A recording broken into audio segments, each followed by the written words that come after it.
कतिपय मानिसहरूको चाहिँ के कमी छ भने नि त कहिले काहीँ टाइममा पुग्न पाएन बा फ्लाइट मिस भयो भने नि त भगवानलाई दोष दिन्छन् है। तर आफै लेट गर्छन् तर भगवानलाई दोष दिन्छन्।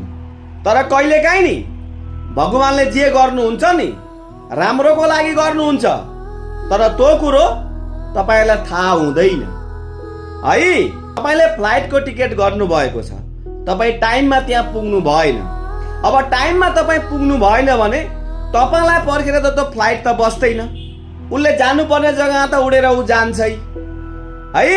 र जे हुन्छ नि सहीको लागि हुन्छ है। यति कुरा चाहिँ याद राख्नुहोस्। जब फ्लाइट उड्छ अनि त्यहाँ त्यो मान्छे त्यहाँ ठिक्क आइपुग्छ अनि रुन्छ कराउँछ, मेरो त पैसा गयो, म त समयमा पुग्न पाइनँ, भगवानले मलाई कस्तो नाइन्साफ गरे भनेर भगवानलाई दोष दिन्छ।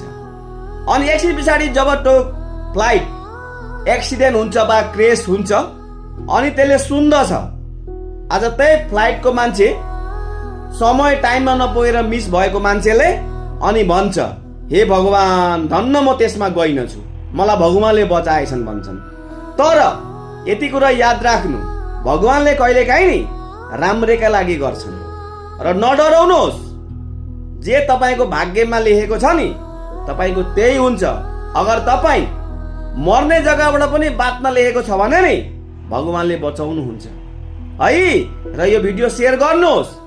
कहिलेकाहीँ तपाईहरु अप्ठ्यारामा पर्नुहुन्छ भने नघबराउनुहोस्, केही राम्रैको लागि हुन सक्छ भनेर यो माइन्डमा लिनुहोस् र भिडियो शेयर गरेर सबैलाई जागरुक बनाउनुहोस् है।